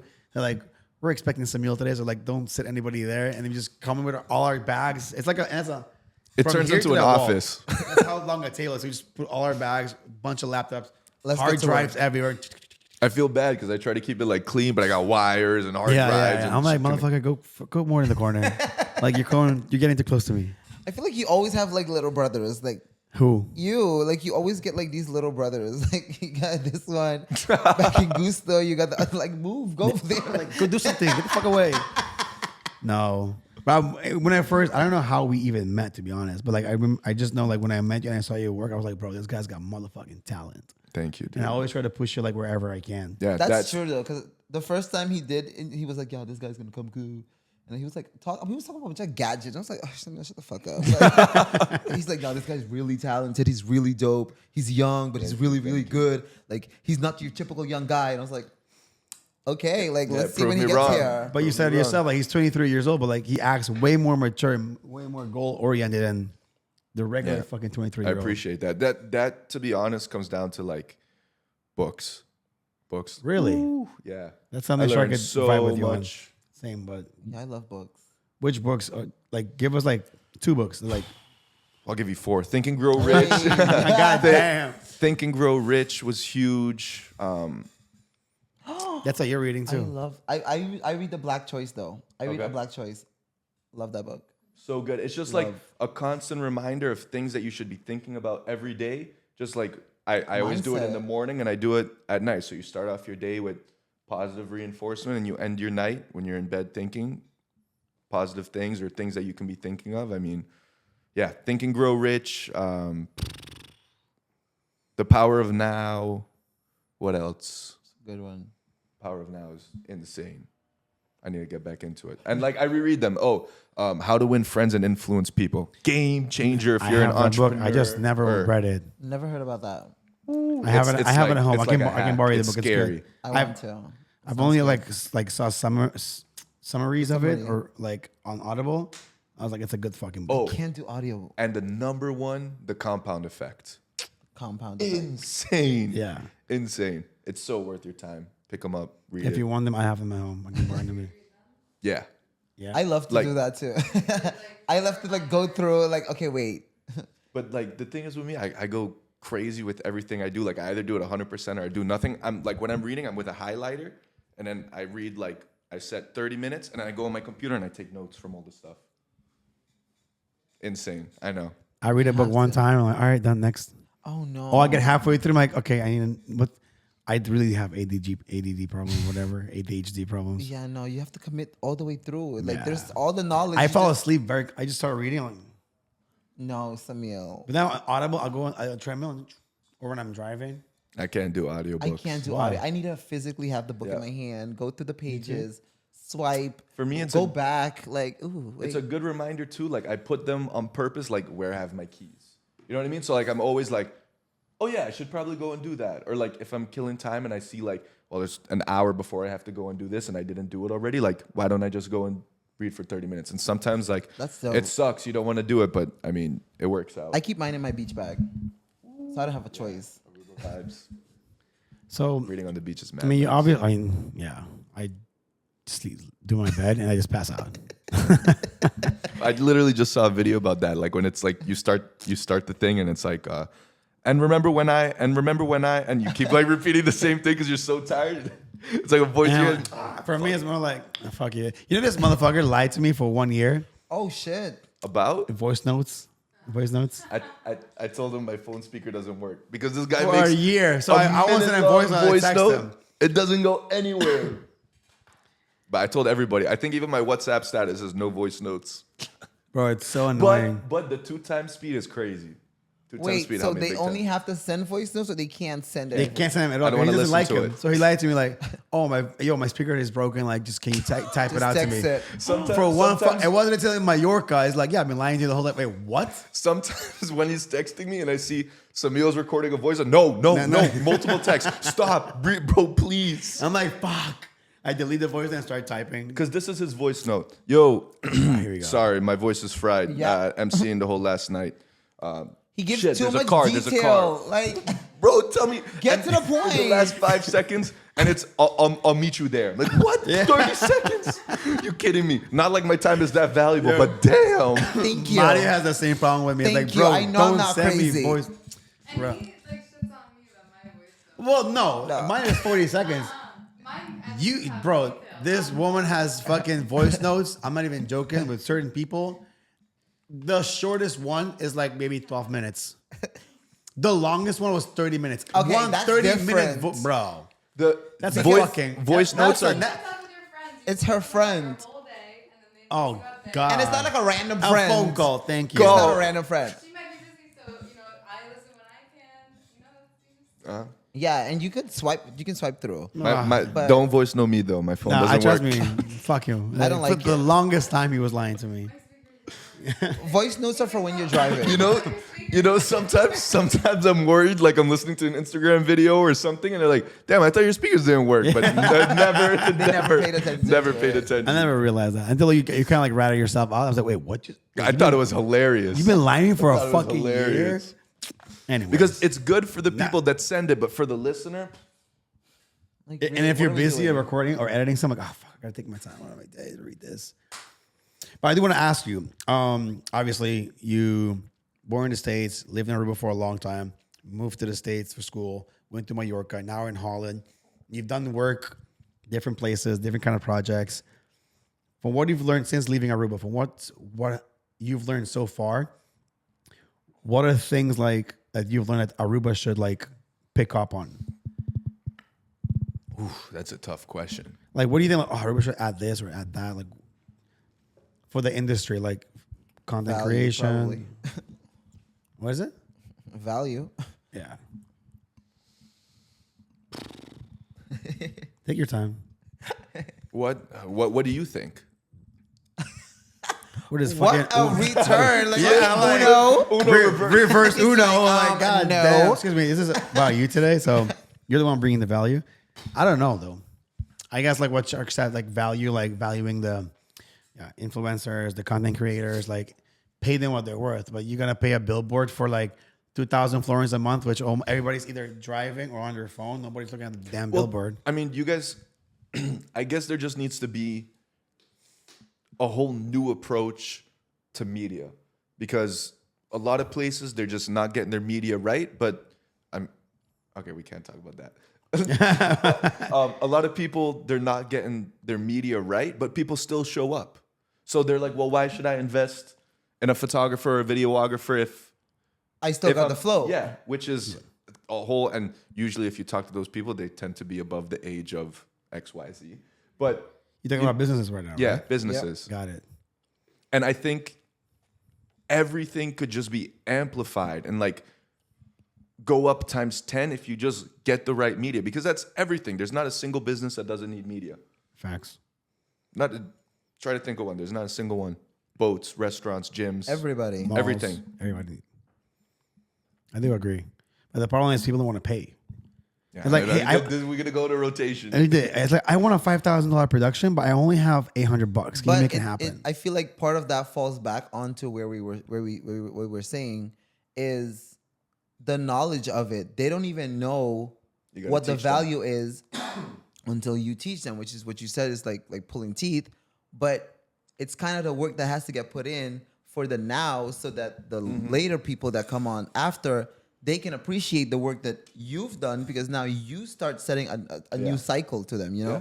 So, yeah, I feel like it's all about knowledge. Like, they have to understand, like, hey, no, this is actually what it is in the real world. This is not just because we're an island, we have to run this way. That's not how it goes. The thing is, though, those top dogs have been preaching that stuff, and it's still not changing. So I feel like it's gonna change with time. But like, if the top dogs aren't changing their mind, I'm not coming to Aruba for 3 months to visit my mom, and you know what I mean. I'm not changing my mind. Yeah. You shouldn't. I mean, that's a horrible mindset. But it should be talked about. It should be something It should be talked about. There should be a middle ground where we're not charging insane, but you also are still getting incredible quality. And there's the people that are doing that. Like, one person I want to give major props to right now is Carlos Delgado. I mean, that guy is busy. He's like in between the top dogs. Like, his work is like the top dogs, but he's not like that age like them yet. I do not. You know, woo, he's killing it.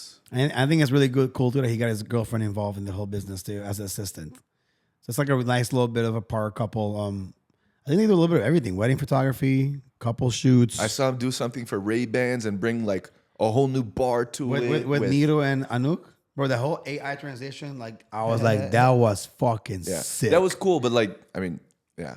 I like the thing with the glasses and like it's switching You're like, and the that match you cut. just drag clip AI generate, put it in. Listen. It was probably easy to make the animation for somebody that knows about it. Yeah. That's like, true. That's we true. know like which website to go to. Yeah. And then, this is how you made it. Just drag clip, put it back in there. All right, cool. Okay, y'all gotta diminish the poor kids. Like, I'm not. What I'm saying, it just comes down to creativity. That's guys. Now, I'm not gonna diminish this guy's work. No, It was great work, but it but takes that's a a part of it. creative mindset to be like, "Ooh, I'm gonna add this AI." I would have never thought of that. Yeah. The thing is, I will say about like the value, like it's difficult because as a videographer or photographer, like typically you don't own a camera. You have to get it rented. So then you take that into account and you put that on the thing. But people on Aruba are like, where are you going to rent it from? You know what I mean? We know you your own the camera damn rental? fucking camera. And We know also, you own it. They know you own it. So that's already stripped from the price. Yeah. You know what I mean? That's already profit gone. Yeah. Like little things like that. But then at the same time, I still kind of have to add it in because it's getting used. yeah. You have to make your money Currently back. getting you know? used, so its value is decreasing.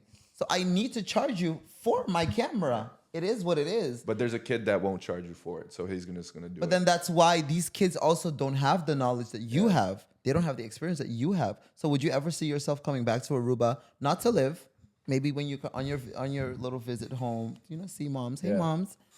Would you ever like consider probably doing like a workshop or something? 100% for free. But that's why I do YouTube. That's why I'm already giving workshops. I do a workshop every single Monday. Yeah.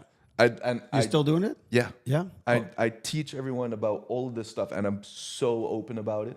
Contracts, numbers. Like, if you want to know what I made, you can find out. Like, you know what I mean? Like, Where can they see it?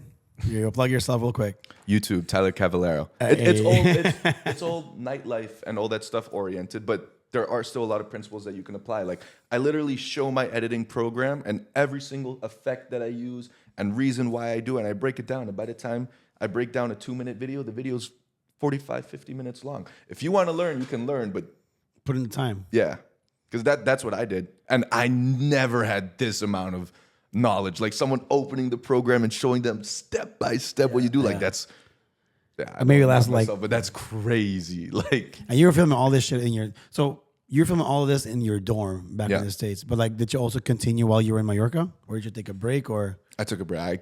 You had to. 15, 16 hours working, and like I had time to eat, 30 minutes for my girlfriend, and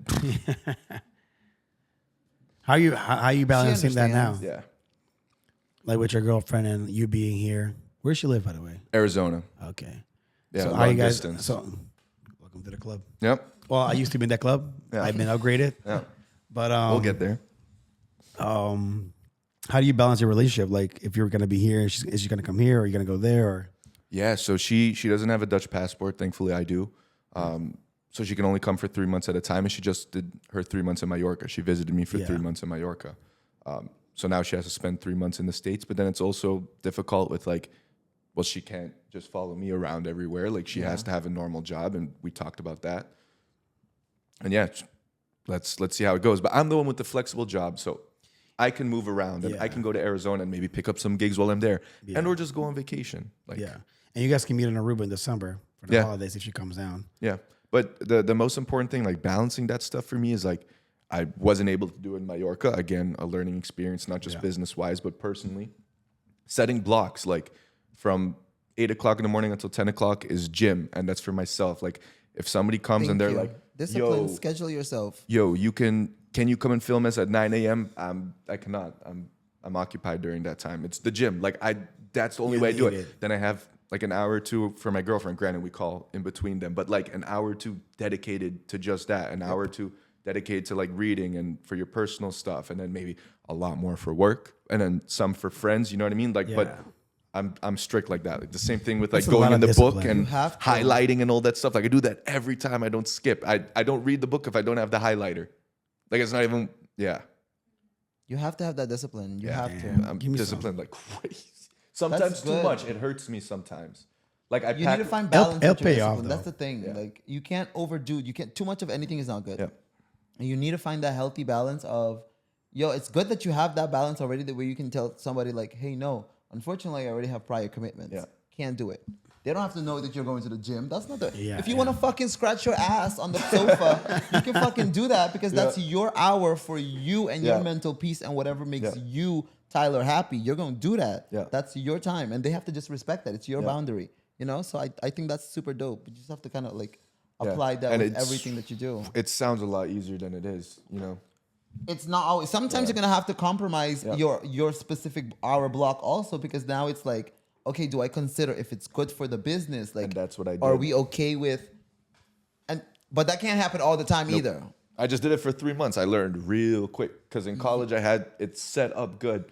I watched it vanish, not going to the gym anymore, not eating as good as I did. Like those are things that I prioritize and value really highly in my life, and I just let them slide. Can't do that. You can't fucking Learning from it, applying it now. I know how you feel. Trust me.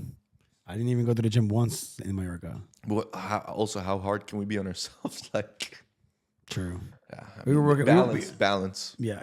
I But now struggle you know with that. also for like, even if like you all go back, I mean, you're probably going back. So when you go back, you work on new contracts, you know, like new boundaries in your contracts. Like, hey, no, like Samil said, I only give you these hours.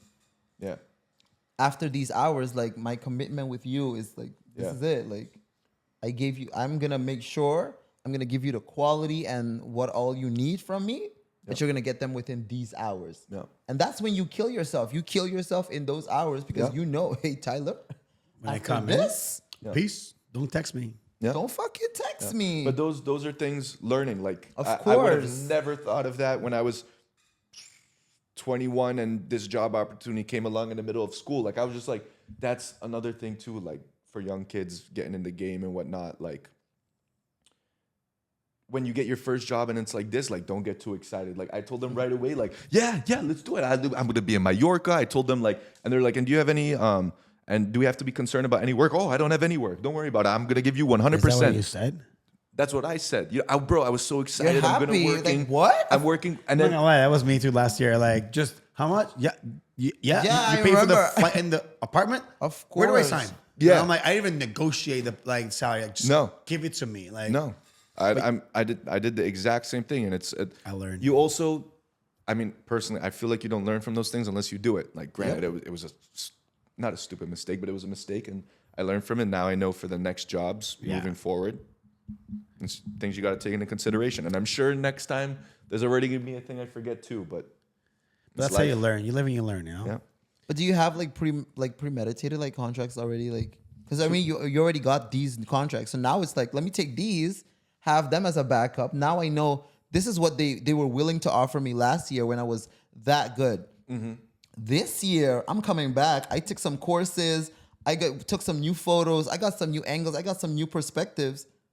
Last year's price can't be this year's price. So, ¿Qué hey, está pasando? this is the contract. This is my contract now. I'll send you my Yeah. contract. And now it's also different because you put the client on a back foot. Like when I was telling them I just finished school, so I wanted a gift for myself. I also worked insanely hard throughout school doing video and schoolwork itself. I was like, I'm gonna go to Bali with my girlfriend. We go for like a month, and we planned this before the Mallorca thing came along. So then Mallorca came along, and I told them, well, like actually, there's a month in between where I'm gonna go to Bali. Why would I say that? Yeah. Thinking back, like now it just looks like I'm doing whatever, like I I'm just on finished vacation. school. I ain't got time for you now. Like, I made it look like next year I'm already gonna be doing either in Holland or LA, and I'll have plenty of work. So when they hit me up and they don't match what I want, I can tell them, all right, that's cool. Thank you. And now they're on the back foot, like, whoa, we just took all this time. You had to learn everything. You have all the footage. Now we have to find someone new who doesn't get drunk too much, who's responsible, who doesn't party too much, Big your And knows the shit. way of how the club respectful, works. And then now they have to find someone new. So you may as well just match my price. And I'm not gonna make it outrageous. They did an amazing thing for me as well. I'm taking that in consideration as well. But in the big picture, You have to think smart. Be strategic. yeah. Always. Tyler, chill. you have- But these are all things that this is all things I talk about on my YouTube channel. I'm not plugging it at all, but it's things that I Please, You're supposed to plug you're it, supposed to plug like- it. That's why you're here. it's all things I wish I knew when I was on Aruba and I was 18, leaving the States and thinking, what was it like there and what could I make of it? Like, these are all things that I wish I knew. Like the thing about hey, don't worry about it. I'll send you an invoice. Like, I wish I knew that when friends and family were asking me for stuff, I don't have to send my friends and family the most insane invoice. Again, Yeah. big Just to- discount, just of to course. cover But some just expenses. like Respect my time. yeah, exactly. And my craft. Exactly. I have to jump back on this because I feel like it's still, as you say, you have all of these video and these contents on your YouTube page, but a live personal interaction, look how we can add follow-up questions to things that we can't ask you if you do on a video. Like, if you do a video and you're telling me okay, I opened this program, I went to it as detailed as it can be, you're still gonna have people that are gonna have a question to ask about certain things. And I feel like it can also raise your engagement because now people are not just seeing you as this guy on YouTube. Oh shit, he's actually here physically giving me a workshop. I can physically ask him certain questions. Like, a lot of times people have different cameras and it's damn, my camera settings are fully different from your version. Yeah. So where you just click here and just go in there, I have to click maybe 2 different items to get to 100%. that specific setting. And that's what throws me off from even going to watch YouTube videos. I'm like, Yeah. fuck this, because we're not the same camera. Yeah. I have to go out and look for the whole one that actually has this camera, but they don't have the details now that your other video is giving. So now I'm like, fuck it, I'll just do it from my phone. It is what it is. I ain't got time for this shit. Workshops would be huge. I mean, there's so many avenues you can take it: online courses, workshops. You can sell different things. I mean, I even do it for free now. You can put $0 and then you get it for free. Like different digital packs and assets that you can get your photos to look like mine, or different transitions and effects and so forth. But adding to that, I kind of was thinking about that in Mallorca. Like, when I get to Holland, let me live stream it. I don't know anybody that is live streaming their editing. I looked on Twitch. I looked on YouTube. Nobody has it. is live streaming. Granted, it's a lot of I computer was power. gonna say that's a long But process. that's a market right there. People can ask me exactly live what I'm doing at the Now we comfort of their talking. home. Now we talking. So basically, while you're editing, you set up a camera. All right, we're live, and Oh, there's a question. Oh, random person 99. The answer is this. Cool. And subconsciously also, instead of looking at your phone for a quick second to be like, you heard a ding or whatever, now your phone's away because you're working on it. twice. Yeah. You're on Twitch and you're editing. Yeah. So Yeah. in a way, in the future, you can make money even while you're editing a client's project. So that's a whole And nother even avenue. TikTok, for instance, I remember watching videos, stupid. I was like, what the fuck am I watching this shit? Of people making 3D prints. Yeah. And that shit goes on for few days. Yeah. And these people, you're scrolling. Part you're 3. You're on a whole different day, and you come back 2 days later, and then scrolling on TikTok and you're hitting the same. I was like, oh shit, this is how far this guy got with that video. He's still live. Like 3 days, this guy been live, the camera the same place. He's just there. And you're just watching this thing, making this thing, whatever it's gonna be. Like you have no idea what it is, but wild. it is wild. But it's a that. market. Yeah. It is a market. You have the other people that sell the crystals, and they're just like picking out, like, okay, and you want this one is a gold. I feel like that's fake. I don't know, You but know, they're like live they just and doing taking their shit. names. Wait, what? You never saw those things with the crystals on TikTok? Oh shit! I'm not I low-key feel like people are paying for those rocks and then they're sending them off. Like I feel like some people in between, but I feel like they're just saying Jasmine, $15 rock, you know, and then there's no Jasmine with a $15 rock, but then they do Alex with a $22 rock, and then in between there is maybe Jessica who really paid, you know, like. But you have to do that. That's how you sell. Works. You It sell works. by I'm sure saying, they're making bank. "Oh shit, my thing is so hot. All of these people want it. Like all of these people are about. Oh shit, Tyler just bought. Tyler, okay, we got yours here. Tyler, okay, we're gonna send you Is a the box moon off rock? to It you." means you're a And Scorpio. Oh, okay. that hype is gonna make me the watcher. Like, Yeah. oh shit, I want mine too. Yeah, Call yeah, my name, yeah. bitch.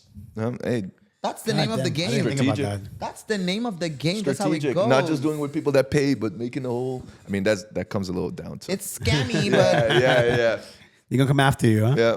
you're not selling something fake though. You could see how it's like. Now that I pitch it to you that way, you're like, maybe Oh, it we is. do it. I do it also on my radio show sometimes. Do you think people are actually listening to me at that moment? No, I just fucking shout them out. I'm like, hey. There's 60 things ooh, to one-on-one. Like, Yeah, hey, like, Luz, what the price fuck? more than casa. Wait, give a is fuck. price not? Yeah. I gotta make it sound like everybody's fucking listening to me. Yeah, So the ones that are actually listening, now they're gonna want to engage even more because now they're like, oh shit, Shark, say my name, and now the messages actually Yeah. start coming in. And I'm like, Yeah. hey, It hey works? you, yeah, There you it go. does work. You There you go. have I'm to not do. That's the surprised. name of the game. You have to be a little scammy. Do you have a favorite shot that you've taken in the past? Like, ooh, I'm gonna treasure this shot forever. Yeah. There's one. So as a videographer, you make like a reel, showcase your best shots in 1 minute, so you can send it to a client, airdrop it to them, however you want to do it, and in 1 minute they can get a sense for like what you create, What you which is offer. also super important. The first shot in the reel I have of like Gucci Mane performing, and it's like my style is like super wide angle lenses, and you can see both the crowd all the way pushed up against the gate and like Gucci Mane walking to the front of the stage like all hype, and you see like both the crowd going crazy and like I'm in the middle, and you see also him. And it's just the most like unreal shot. I put it in slow motion, just slowly panning up to him, and then you're like looking up to him as if like you're from the audience's point of view. And yeah, that has to be one of my favorites. See what I Is this mean on with your Instagram? angles? You see Yeah. what I fucking mean with your angles? Yeah. And you tell me you can't do that for J. Cole eventually one day? Like, Yeah, but stop fucking playing There's with me, hella people Tyler. that do. Stop. Why are you fucking focusing on other people? yeah. There's a shot right there. Let me back it up a little bit. I think it's the second shot actually. And you even hear him on the mic, Gucci. That one too is dope. That festival I snuck into. Sneak into more. You see, you're a scammy too. Like, what the fuck? Yeah, we've been doing this. Like, oh. Yeah. That's dope though. I didn't get a crazy. media pass. I didn't get a media pass. I snuck in anyway. Fuck it. Waited outside for like 4 hours. Without a Did you get media it? pass, can you come in with your cam? So how did you get in there? So you remember how I talked about G-Eazy and like how he was like the huge inspiration for me? Yeah. Like, anyway, so I would listen to him all the time on Aruba. This is a crazy story, like law of attraction heavy. I was standing outside the festival, and then my DJ friends went in, and they were like, "Yo, Tyler, don't worry about it. We can come back if you don't end up like finding a way to sneak in." They told me they had. Oh wow, Wait. DJ friends. No, but wait. Was this It gets Electric worse. Festival? They picked me. Sorry, Was this Electric Festival? Breakaway. Okay. Fuck. Hope I get a job there still. You can believe that. So nah, it's okay. Then it also shows like it's real. So these DJ friends were supposed to pick me up, and they were supposed to get me a media pass like 2 months ago. And like every week I followed up with them. No, we're working on it. You know, they're busy. Anyway, all the way up until the day that I was supposed to walk down and step in their car and drive 4 hours to go to this festival. I literally messaged them, "Do you have the pass?" And I walked down with all my camera equipment from the 3rd floor, went into their car, and I had my hand on the door handle, and I was like, they don't have a media. Like, is this even worth it? Like I'm gonna drive 4 hours and I have to sit in the hotel room and I don't even have anything to film, and like I'm gonna beat myself up about like how I didn't get in and whatever. I was like, fuck it, I always make it work. Like, let's just go. But that was literally, fuck it, I always make it work. And in the car right there, in those 4 hours, I messaged every single artist that was on the lineup for day 1 and day 2. And I went in there following, and I found their photographers. I went their videographers on all their photos. I probably sent like 110 DMs in the car. 4 hours, you got time. Yeah. But like, I can sit on my ass and do nothing and sulk about it or go and do it. So I did that. Showed up to the festival. I got like maybe 4 or 5 answers, like, yeah, we'll hook it up. And who are you? And da-da-da-da-da, you know, like trying to convince and whatever. And it ended up nothing worked out. Like, it's too last minute. I wish you did this a week before. I could have.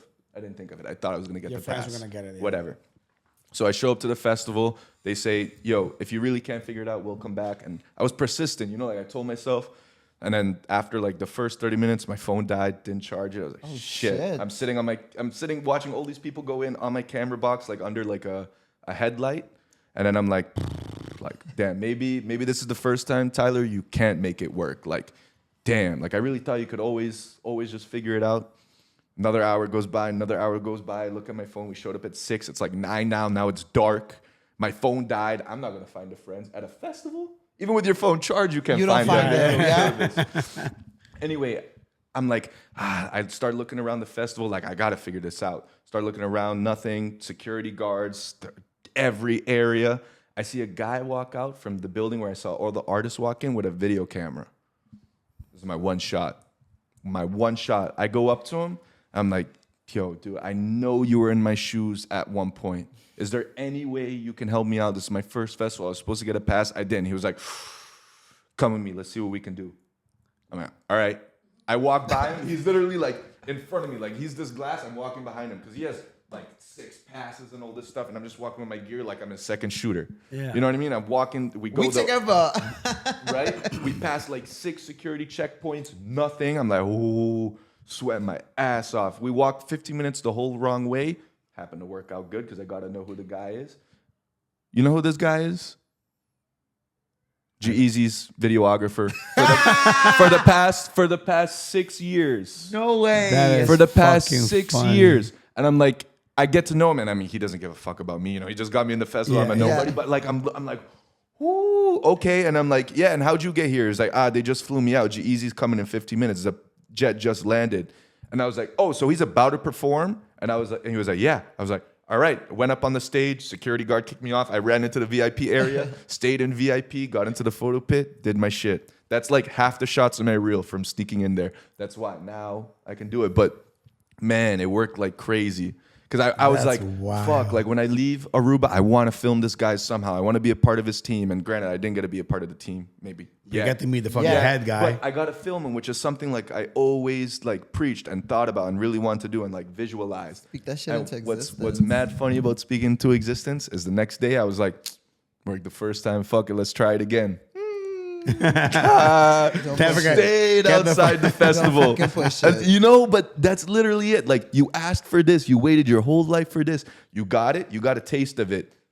But we're not giving you much more. But I tried to push it. I got in, and yo, I was at the back of the crowd. Like you need like a telescope to see them. I was like, this ain't it. I just left.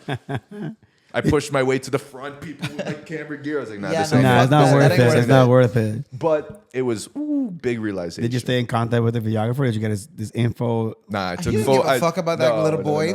Shit, I just got you in. Get the fuck out of here. But that impact that he had on me is what I try to do with YouTube. You know what I mean? And like, I give a fuck about them. Like, they comment and they engage and whatever. But like that lasting impression that was 3 years ago, and I still remember that he did that for me, is like what I try to do for the next person. Yeah. Which one is that? I think it's me. I don't think it's. Yeah, it is. I didn't put it on. Wow. I didn't got my room set up, but we still gotta go. Hey, still gotta go. Where you Put on staying? the gas. 15 minutes from here.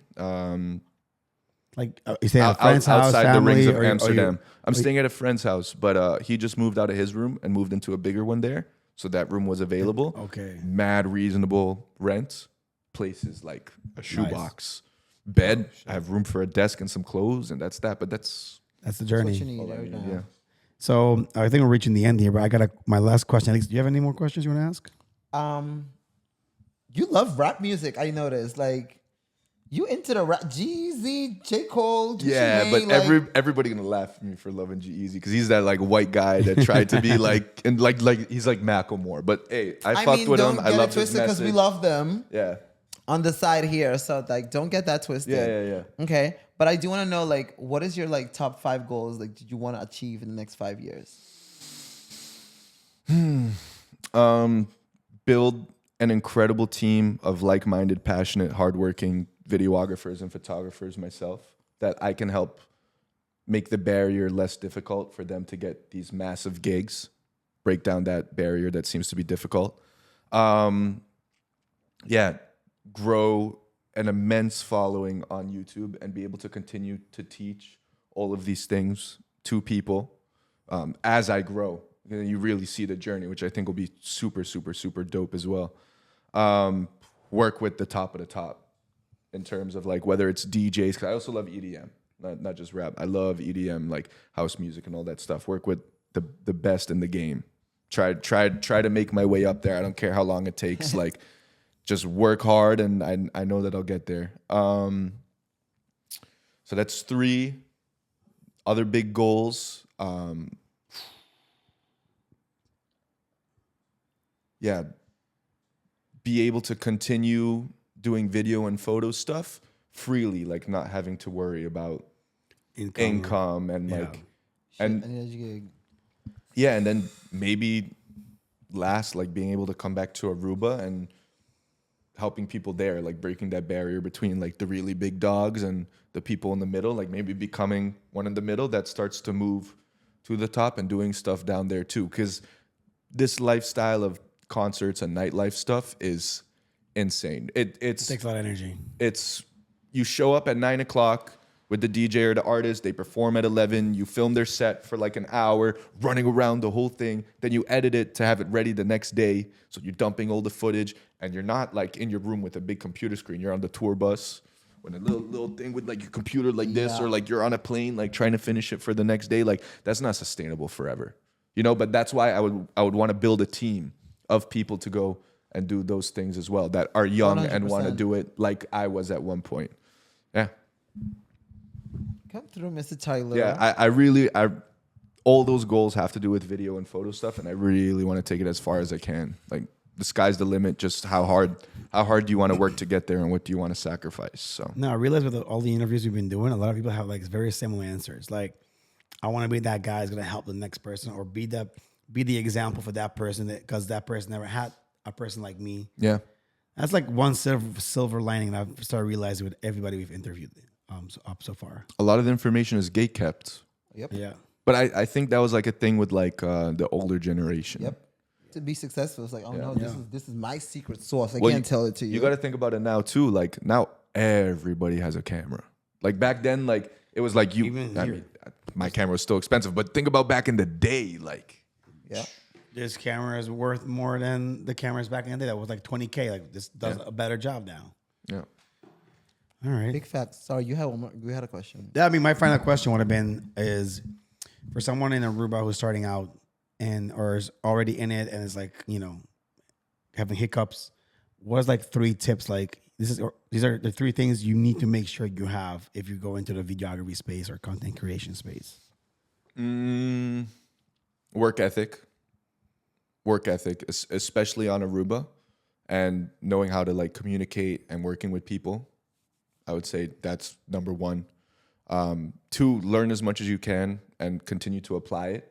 It's difficult on Aruba. Like for me, there was no concerts and stuff like that, but you can still learn how to operate a camera so that when that time does come, You're that ready. you know You know exactly what to do. Yeah.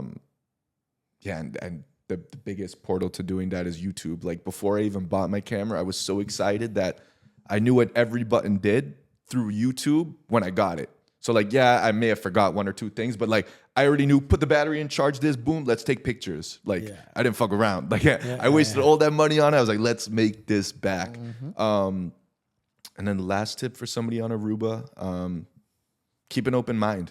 Keep an open mind. A lot of kids come to Holland. That's really when you can decide how creative and how far you want to take it.